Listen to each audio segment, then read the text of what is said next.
Hola, estamos aquí para comenzar a presentarle a ustedes hoy este tema tan interesante como es la carta de Pablo a los Filipenses, el cual va a estar presentado en este momento por Sandra Rijo y David Goy. Y para comenzar presentando este tema, nosotros vamos a comenzar hablándole un poquito de lo que es la ciudad de Filipo en los tiempos de Pablo. O sea, Filipo se encontraba situado en la colonia de cara a la llanura de Macedonia Oriental, al norte de la Grecia actual, o sea, lo que es la Grecia actualmente. Rodeada de montañas, la ciudad estaba abierta solamente hacia el oeste. Por allí desemboca el río Angite, que se abre paso entre los montes Olvero y Pangeo. Filipo comunicaba con el mar Egeo por un camino que cruzando el monte Simbolón llevaba tras unas 4 horas de camino al puerto de Neápolis. Esto nos lo narra en Hechos 16:12. Ahí Filipo debe, o sea, el nombre de Filipo se debe a Filipo II, rey de Macedonia, el padre de Alejandro Magno, que por los años 358 y 357 a.C. hizo unas cuantas, realizó unas cuantas guerras, y según los historiadores, el historiador Apiano, esta es una ciudad fortificada y en esta región abundaban las minas de oro que eran muy provechosas. Sí, bien, luego de saber que el lugar de Macedonia, o sea, la tierra de Macedonia, tenía muchas minas de oro, en el 148, Macedonia fue nombrada provincia de Roma, ya que tiene una localidad llamada Filipo, del que estamos tratando de hablar, y Filipo, tiene un lugar estratégico de donde junta o une a Oriente con Occidente. Luego de saber esto, se arma una guerra civil o se forma una guerra civil donde Octavio y Antonio se van a la guerra contra los que querían hacer República Roma. Cuando Antonio logra llevarse la victoria, solo queda Antonio, Octavio muere, y con el poderío que tiene Antonio, forma a Filipo como una colonia romana, llamándola Julia Agustina Filipenses, con el decreto italiano. La población tenía conciencia de ser romana. Esto lo vemos en Hechos 16:21.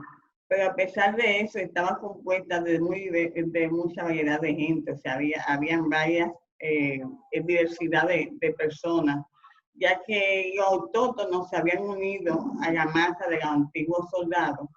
Y así ellos, junto con otros emigrantes italianos que anteriormente eran partidarios de Antonio y que tuvieron que ceder su tierra a los veteranos de su rival, con esta mezcla de población se practicaba entonces, fue que surgió Filipo, y entonces dentro de esta ciudad se practicaban diversidad de cultos. O sea, al haber personas de diferentes lugares con diferentes culturas, por ende hay que entender que la realización de los cultos eran diferentes entre ellos.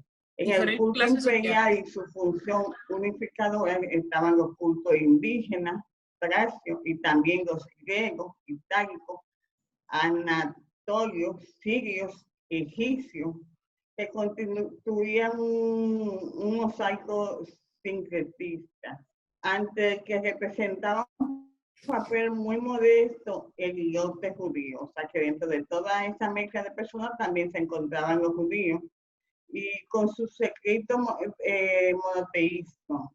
Así se presentaba Filipo cuando llegó Pablo. Esta era la constitución, o esta era la persona que componían el pueblo de Filipo en el momento que llegó Pablo. para hacer de ella la primera ciudad de Europa en recibir el Evangelio.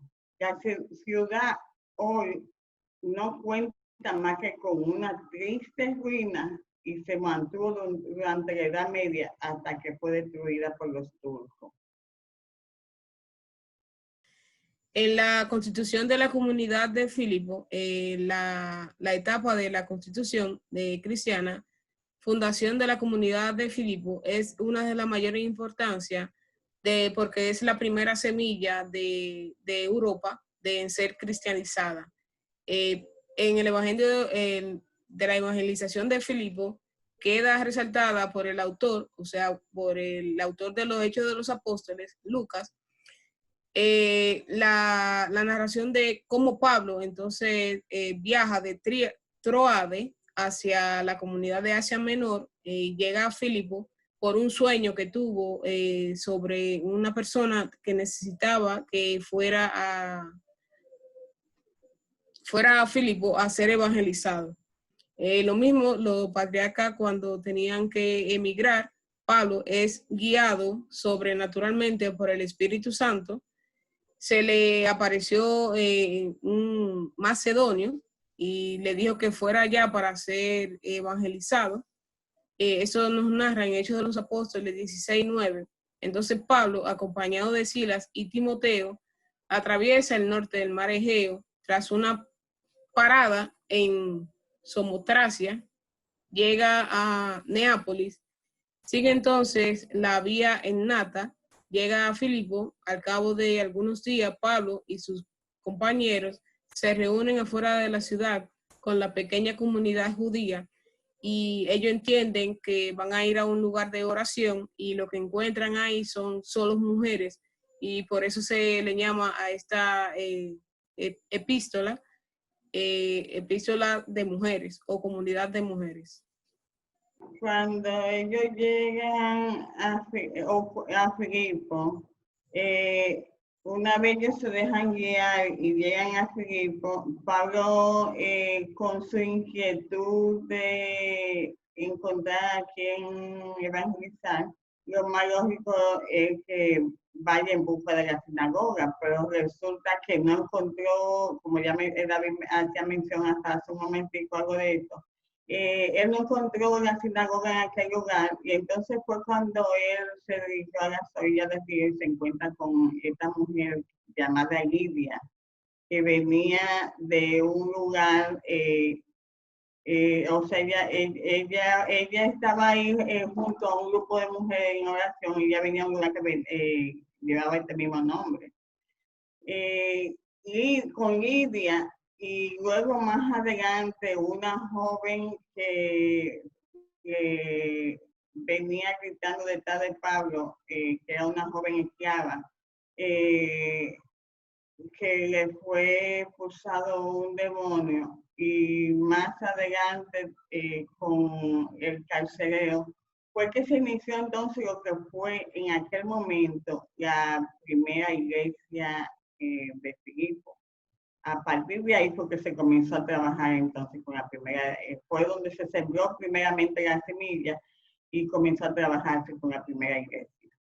Bien, también en primera de Filipenses nos cuenta de que Pablo no tuvo fácil esa estancia que estuvo en ese momento en Filipo, ya que fue también perseguido por los judíos y tuvieron que irse, Pablo y Silas y Timoteo tuvieron que irse corriendo de la ciudad y llegaron hasta Tesalónica para no ser apresados.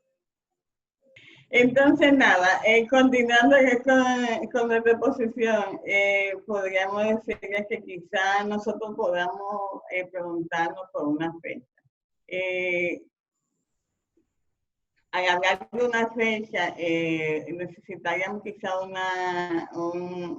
estimado de cuándo más o menos se redactan estas cartas. Y aproximadamente la cronología paulina se puede fijar con bastante probabilidad en la fundación de la iglesia de Filipo, o sea, cuando se fundó la iglesia, probablemente por el año 50, unos 20 años después de la muerte y resurrección de Jesús, que es la fecha que se considera que el cristianismo entra en Europa. O sea, a partir de esa fecha es cuando se tiene estimado que entró el cristianismo en Europa.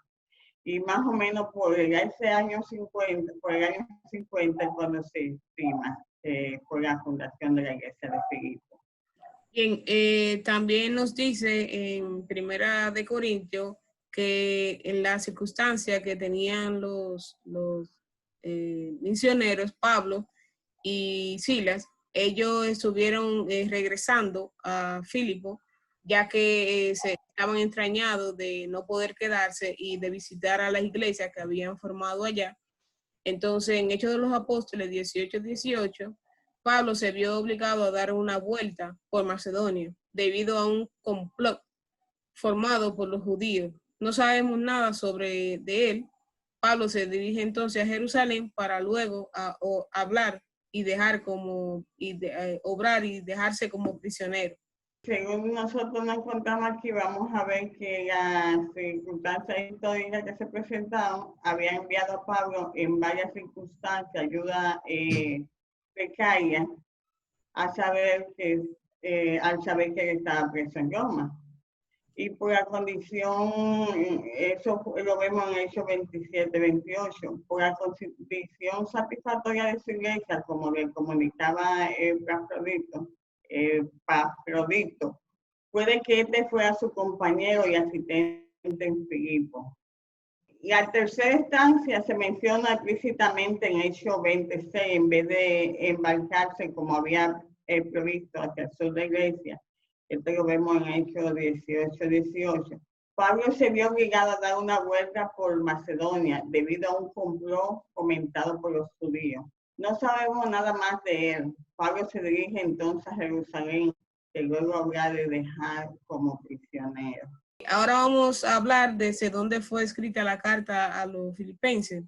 Gracias a los Hechos de los Apóstoles conocemos 2 encarcelamientos de Pablo, aunque el segundo no fue más que la prolongación del primero, que fue en Cesarea, y el segundo en Roma. Esto lo vemos en Hechos de los Apóstoles 28, 16, 31.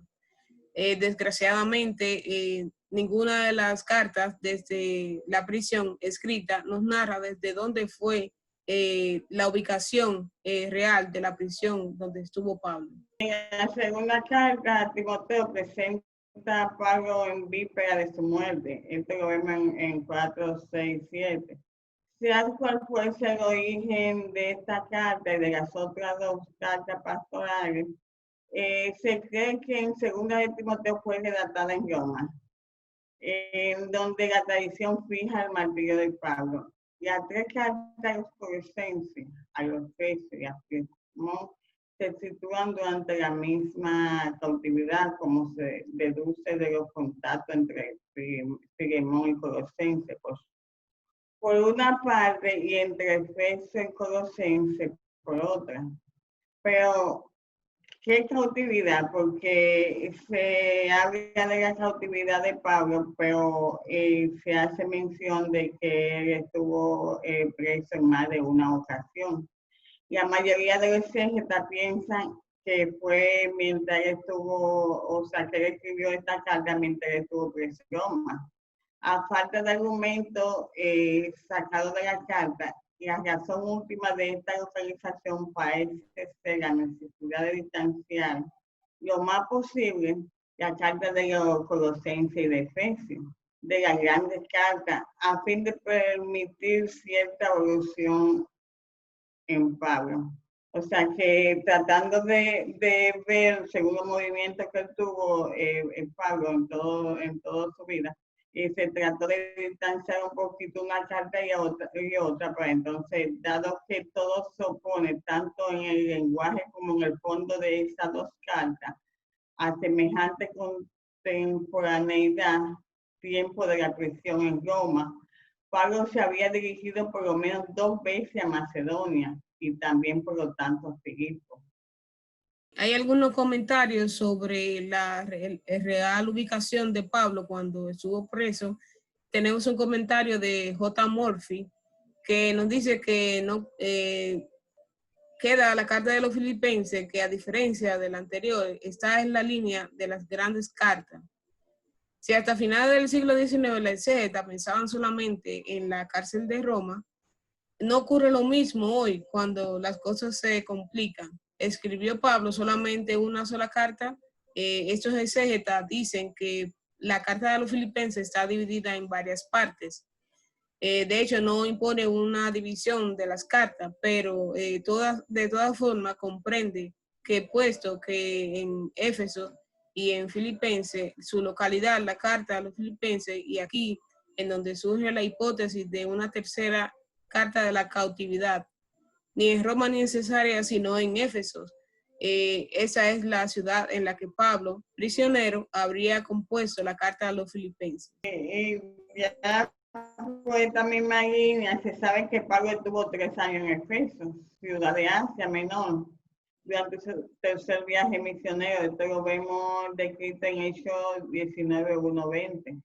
Los hechos que nos narran ciertos sinsabores de Pablo por aquellos sitios no nos dicen nada de que él estuviera preso en esos momentos. Sin embargo, la primera carta de Corintios redata sin duda a finales de la estancia de Pablo en Éfeso y a Pascua, que fue cuando él celebró la Pascua del año 57, recuerda los peligros que pasó su autor por la causa del Evangelio. O sea, él hace mención de esos peligros que él corrió. Y a los ojos de Pablo, esto es una prueba de que cree en la resurrección de los muertos. Cuando él dice, ¿a qué viene que nosotros estemos en peligro a toda hora? Si hubiera tenido que luchar con pie en Éfeso por motivo humano, ¿de qué me habría servido? Son preguntas que se hacía Pablo. Si los muertos no resucitan, comamos y bebamos, que mañana moriremos. Pero hace mención en 1 Corintios 15, 30-32. Vamos a hablar ahora sobre la estructuración y la trama de la carta, poniendo el testimonio de San Policarpio, quien escribiendo a los Filipenses por el año 105, habla de cartas, no habla de una carta, sino que no habla en plural, dirigido a ellos por Pablo, y destacando algunas discrepancias literarias, especialmente el tono polémico, insolutamente áspero y firme. Por la perícopa del Filipenses 3, algunos autores como Smithal han propuesto la idea de que en el texto que tenemos de 3 cartas originales, pero no da las divisiones de la carta a los Filipenses, sino que él escribe que fueron escritas 3 cartas.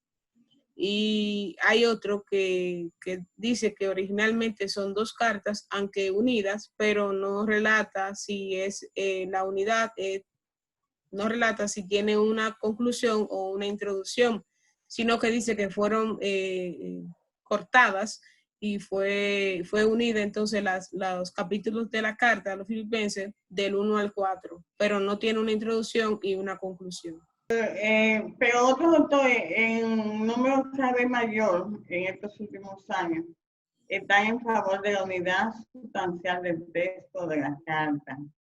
Tenemos como J.R., W.J. Dalton y otros que efectivamente por su parte el testimonio de Policarpio no parece tan decisivo.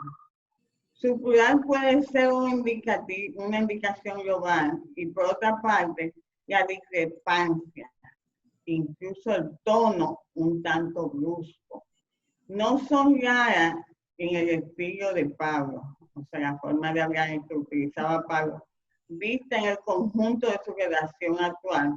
La carta presenta su propia línea literaria de desarrollo. Una mirada más atenta nos permite captar y destacar la trama teológica de fondo de la carta. Vamos a ver ahora la división de la carta. Nos dice que el prólogo consta de un saludo. Ya que se llama carta, tiene que tener un saludo a un emisor y a un destinatario. Dice que esto lo vemos, el prólogo, en la del Filipenses, capítulo 1, del 1 al 2, y la acción de la gracia, de 1 al 3. El saludo, como una brevedad insólita, contiene los elementos literarios usuales. Pablo y Timoteo, siervos de Jerusalén, o sea, se dirigen a Filipenses, Pablo y Timoteo. Ellos son los emisores. Dice que son los remitentes, la iglesia de Filipo, como su estructura, se habla de vigilantes, como de servidores, constituidos los destinatarios. O sea, nos habla de que Pablo y Timoteo son los que dirigen esa carta hacia la iglesia de Filipo, o sea, hacia los vigilantes de Filipo. Sí, también otra cosa muy importante dentro de la carta de Pablo es la acción de gracia, o sea que esta es una pequeña joya literaria en su estilo, en su forma de escribir. Él presenta, por el contrario, un desarrollo articulado. Pablo expresa su satisfacción por el progreso que está haciendo la iglesia de Filipo en el evangelio que le anunció, o sea, se siente agradecido por la forma que ellos han asumido esto. El crecimiento de ellos, expresa sus afectos especialmente intensos por la iglesia misma. El anhelo de un mayor desarrollo en el amor, con aquel crecimiento contextual del conocimiento de Cristo y de los demás, y de la capacidad de discernimiento que el amor lleva consigo. Sí, el tono literario de la acción de gracia crea un clima de gran confianza en la reciprocidad. En todas las cartas él no usa el yo, sino nosotros, o sea, vosotros. Sigue precisamente el eje de vosotros, no el yo, y es posible identificar una primera parte de la carta en Filipenses 1, 12, 18. Pablo habla de la primera de sí mismo, de su situación personal de prisionero, y por consiguiente da una contribución del progreso al evangelio, y por eso en las palabras y en todo lugar es manifestado, lleva la cadena de Cristo. O sea, él no se siente miserable por estar cautivado, ¿cómo se llama? Preso, sino que él se siente como con una ganancia de llevar las cadenas de Cristo. Y entonces ahí en ese momento usa el nosotros y no el vosotros. Sí, la perspectiva posible de una muerte cercana, se llama, aparentemente en este momento Pablo presentía la muerte. Y esto no le asusta para nada, porque lo esencial para él es que ahora Jesucristo sea glorificado en mi cuerpo, como decía, sea por la vida, sea por la muerte.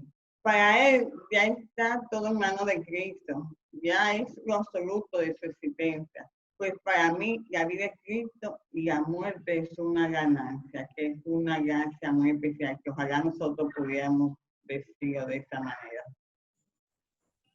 Bien, para Pablo, la forma de soltar de que para él la vida es Cristo y morir en él es una ganancia, no todos podemos relacionarnos con eso porque él sufrió de una manera inconsolable, pero él da de notar de que la prisión es algo bueno y así el pensar en Cristo. Y dice que hablamos de sí mismo, Pablo piensa ya en los filipenses, su atención se desplaza gradualmente hacia ellos. De ahí una exhortación calurosa y piadosa a los filipenses. Deberán siguiendo el ejemplo personal de Pablo, o sea, seguir el ejemplo de que para él la vida es Cristo y morir sería una ganancia, ya que también lo tendría al mismo Cristo. Esto lo vemos en Filipenses 1, 12 al 20. Dice que vivir también socialmente en conformidad con el Evangelio, agradecidos porque se les ha concedido el privilegio no solo de creer en Cristo, sino también de padecer en Él. Lo vemos en Filipenses 1, 29. Bueno, esta reflexión de Pablo se hace cada vez más incisiva en el pensamiento de relacionarse de relaciones globales entre los filipenses y Cristo. Él quiere hacerlo, sacar a relucir a los filipenses, o sea, a su iglesia, la primera creada en Europa, de que lleven en sí sus palabras de que para él la vida es Cristo y morir en Cristo es una ganancia. Sí, en el fondo para ellos, o sea, para la gente de Filipo, el vivir es Cristo. Que estimula, que era lo que Pablo le recomendaba, le estimula a pedirle lo máximo en esta línea. Para dar un mayor realce a su palabra, apela a toda la serie de elementos que los unen a todos los filipenses y viceversa. Y le exhorta a hacerse suya las aspiraciones fundamentales de Cristo. Servir a los demás hasta el don total del sí. Esto lo vemos en 2:1:11. En los versículos 2, 6, 11.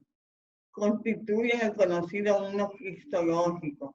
Si los filipenses aceptan esta invitación, colaborarán activamente en la realización plena de su salvación. A pesar de las dificultades ambientales, serán felices y Pablo lo será con ellos. Bien, Pablo vuelve a hablarle a los filipenses una segunda vez, ya como en su situación como prisionero, en un tono más, ¿cómo se diría? En un tono más mitigado. Dice que goza de la compañía de Timoteo, que con la atención de que le atiende a Pablo como un hijo a su padre en la causa del evangelio. Eso lo vemos en Filipenses 2:22.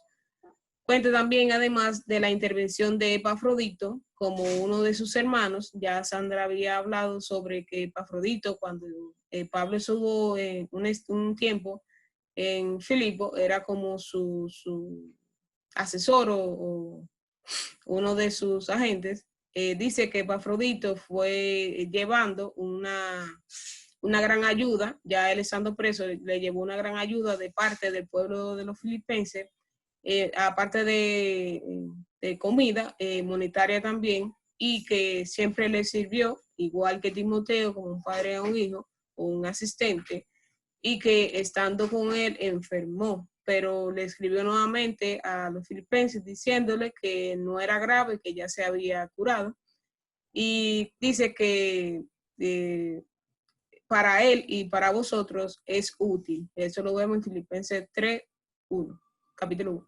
Si hay un momento en que Pablo ya utiliza una forma de expresión que quizás hasta cierto punto podríamos considerar un poquito fuerte. Cuando él dice, cuando él utiliza el estilo donde él dice,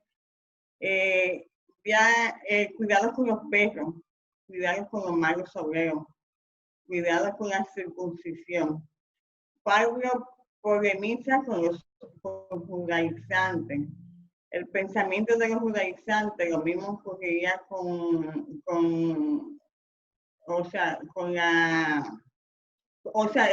le lleva a pensar de nuevo en la vida, haciendo una especie de balance de su etapa principal. La etapa judía había sido brillante. Fui circuncidado, dice Pablo. Soy del linaje de Israel, de la tribu de Benjamín, hebreo, hijo de hebreo, y por lo que a la ley se refiere, fariseo, en cuanto a la justicia que viene del cumplimiento y de la ley irreprensible. Entonces, cuando Sandra nos dijo de que él venía de la tribu de Benjamín, él nos dice que él era un judío que asediaba a los cristianos, y dice que el encuentro posterior con Cristo originó en él una inversión de valores. Sabemos el encuentro de Dios cuando él va a asediar a unos cristianos y entonces Cristo se les revela y su luz lo pone ciego. Dice que ese encuentro con Cristo en él, en él fue una inversión de valores, pero todo lo que tuvo entonces por ventaja lo juzgó por el daño hacia Cristo. Pero Pablo, cuando dejó sus riquezas judías, no se quedó con las manos vacías. Todo lo tengo por pérdida ante el sublime conocimiento de Cristo Jesús, mi Señor, eso lo vemos en Filipenses 2, 8, la etapa cristiana entusiasma a Pablo inmersamente más que lo que había entusiasmado en su etapa judía. Sí, el cuerpo del epístola comienza Pablo dando noticias en general muy satisfactorias respecto a su propia situación y de la iglesia de Roma, o sea que él da un informe de cómo va toda la situación donde se encuentra en ese momento. Y él se exhorta más directamente a llevar una vida digna del Evangelio.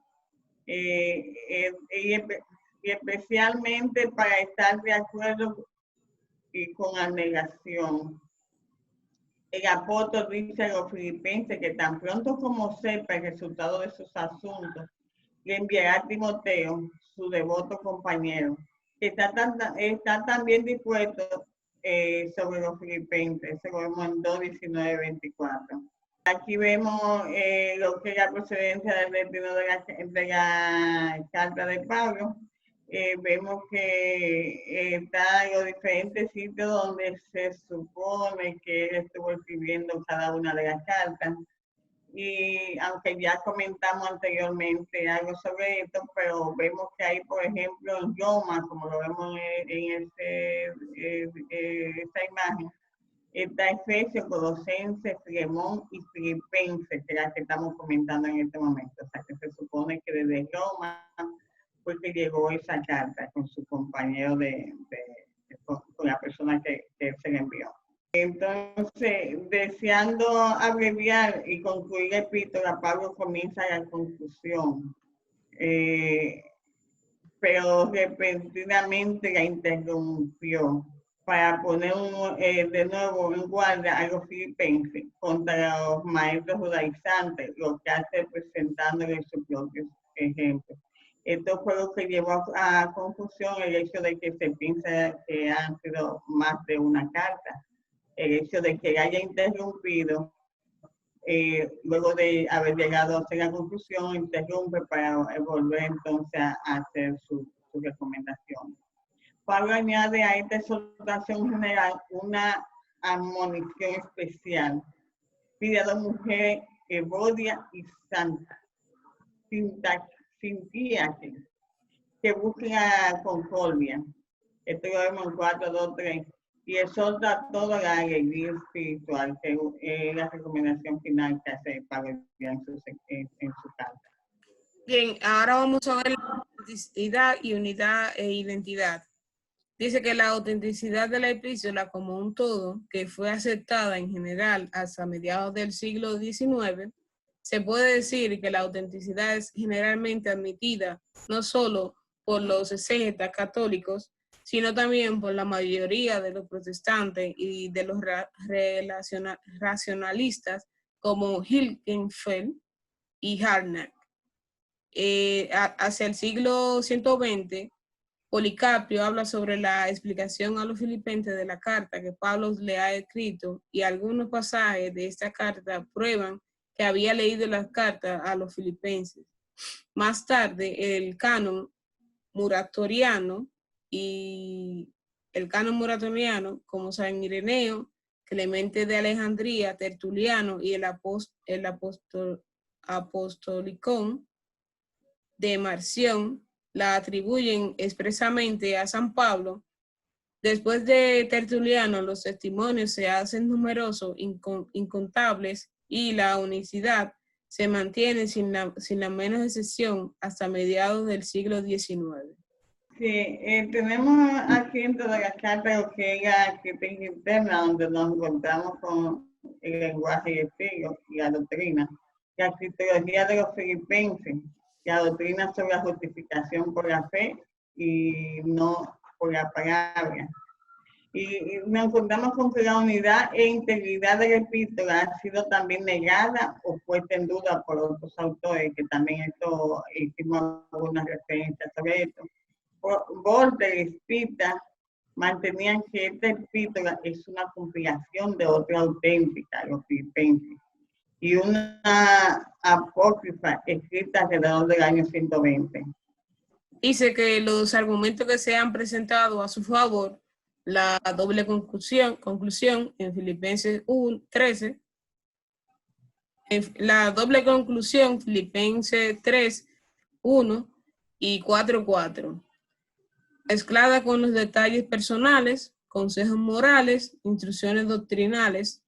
En el himno cristológico, el trozo de la pericopa de Filipenses 2, del 6 al 11, dice que gracias a un cierto ritmo facial, gracias a un cierto ritmo fácil de percibir incluso en una primera lectura y por la peculiaridad de algunas de sus expresiones respecto al lenguaje normal de Pablo, he hecho como pensar en un himno litúrgico paulino el estudio a que se le ha sometido, una especie de radiografía estilístico literaria, ha dado lugar al resultado que todo, sí, va dirigido a la comunidad de Filipo, pero anteriormente, antes de que Pablo fuera a convertirla en cristiano, eran una comunidad de gentiles, o sea, paganos.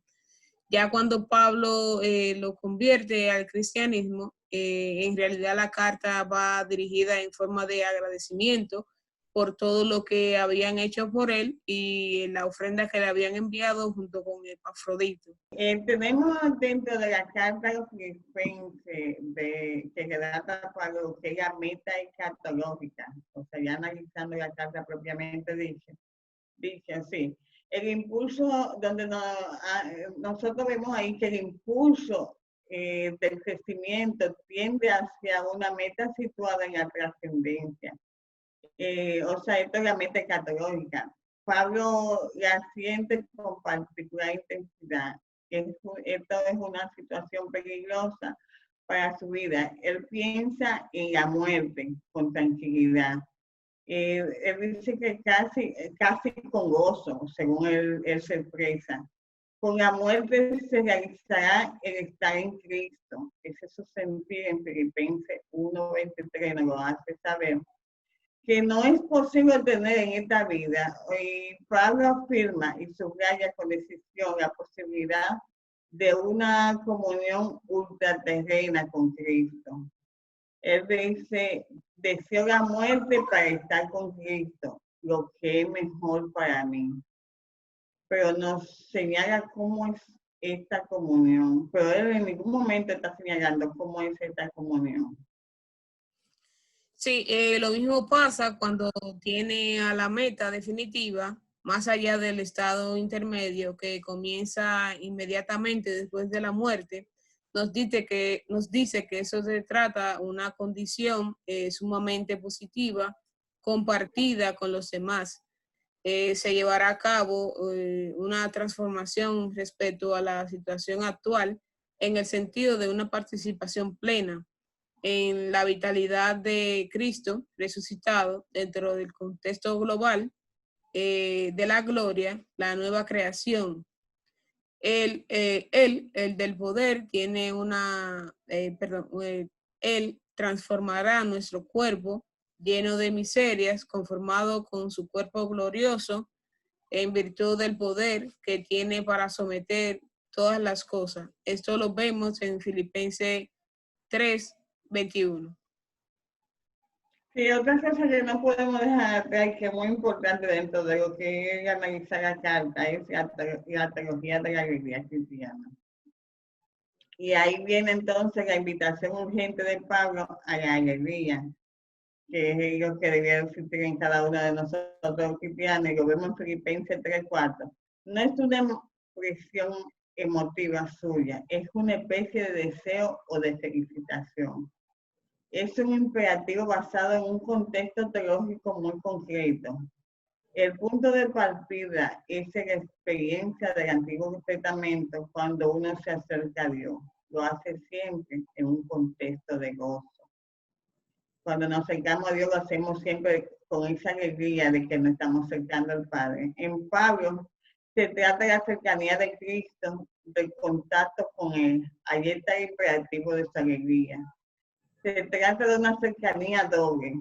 En primer lugar, escatológica, que relativiza la vida respecto a la manifestación final de Cristo. En esta perspectiva, la alegría va unida a la esperanza y casi se trata de dos palabras sinónimas. Pero hay además una cercanía inmediata, una concomitancia de Cristo respecto a la vida que lleva el cristiano.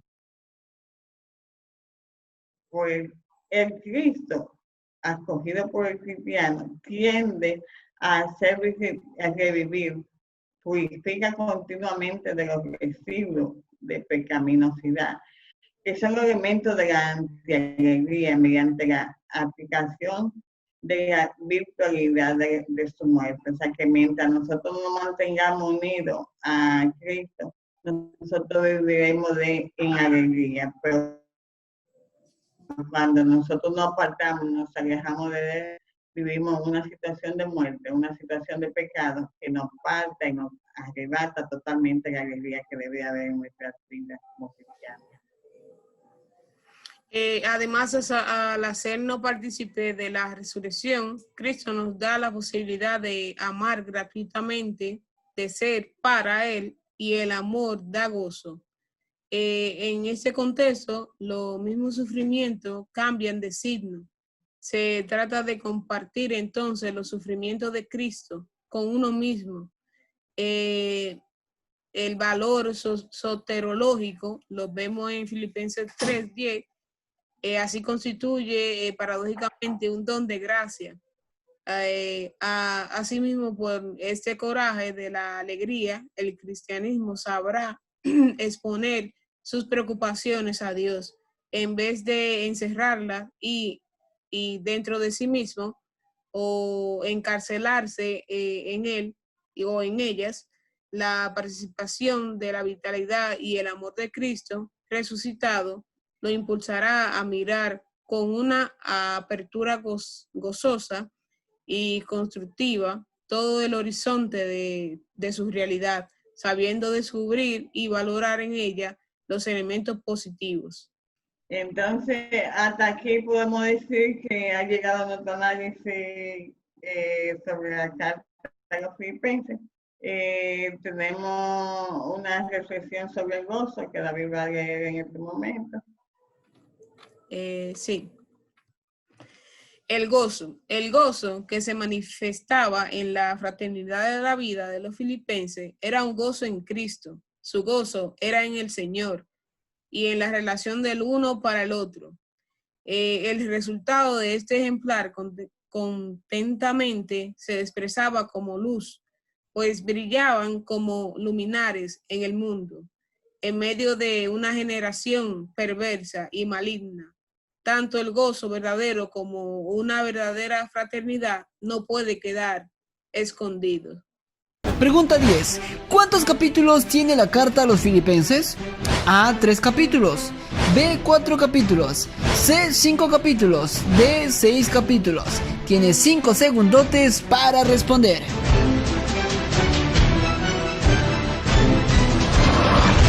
Y la respuesta correcta es la alternativa B. 4 capítulos. Verifícalo por ti mismo. La carta a los Filipenses tiene solo 4 capítulos. Pregunta 9. Según Filipenses capítulo 1, ¿dónde se encontraba el apóstol Pablo al escribir esta carta? A. En la prisión. B. En un barco. C. En Jerusalén. D. En la casa de Gallo. Tiene 5 segundotes para responder.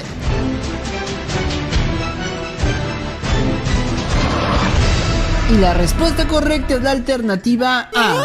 En la prisión. Encuentra la respuesta en Filipenses capítulo 1 versículo 13. Pregunta 8. Según Filipenses capítulo 1, ¿qué pedía en oración el apóstol Pablo que abunde más y más en los filipenses? A. El gozo. B. La justicia. C. El amor.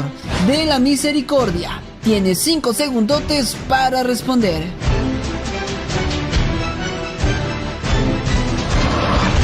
Y la respuesta correcta es la alternativa C, el amor. Puedes encontrar la respuesta en Filipenses capítulo 1 versículo 9.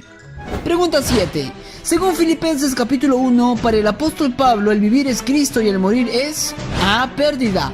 B. Descanso. C. Precioso. D. Ganancia. Tu tiempo, mi cristiano curioso, comienza ahora.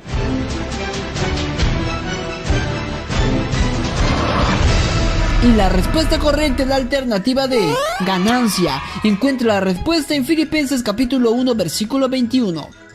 Pregunta 6. Según Filipenses capítulo 2, ¿cómo debemos ocuparnos de nuestra salvación? A. Con temor. B. Con paciencia. C. Con fe. D. Con santidad. Tienes 5 segundotes para responder.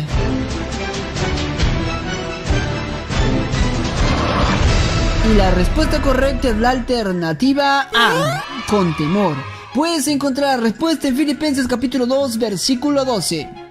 Pregunta 5. Según Filipenses capítulo 2, ¿quién fue el colaborador de Pablo que estuvo gravemente enfermo? A. Timoteo. B. Silas. C. Epafrodito. D. Tito. Tienes 5 segundotes para responder.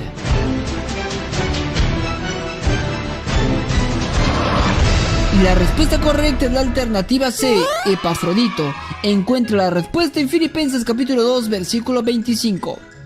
Pregunta 4. Según Filipenses capítulo 3, ¿de qué tribu era el apóstol Pablo? A. Rubén. B. Leví. C. Zabulón. D. Benjamín. Tienes 5 segundotes para responder.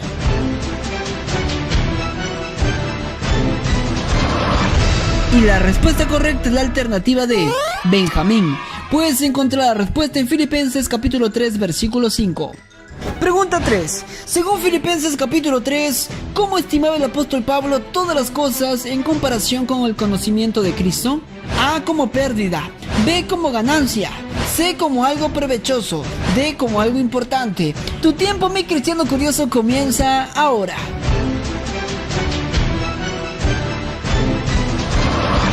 Y la respuesta correcta es la alternativa A, como pérdida. Encuentra la respuesta en Filipenses capítulo 3, versículo 8. Pregunta 2. Según Filipenses capítulo 4, ¿cuál es el mandato que el apóstol Pablo manda una y otra vez a los filipenses? A. Ámense. B. Regocíjense. C. Sopórtense. D. Humíllense. Tienes 5 segundotes para responder.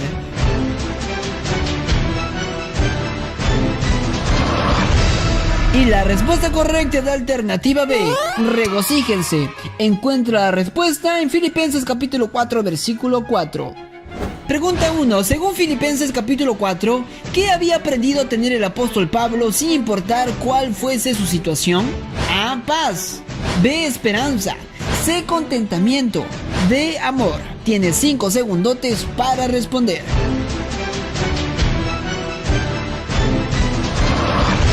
Y la respuesta correcta es la alternativa C, contentamiento.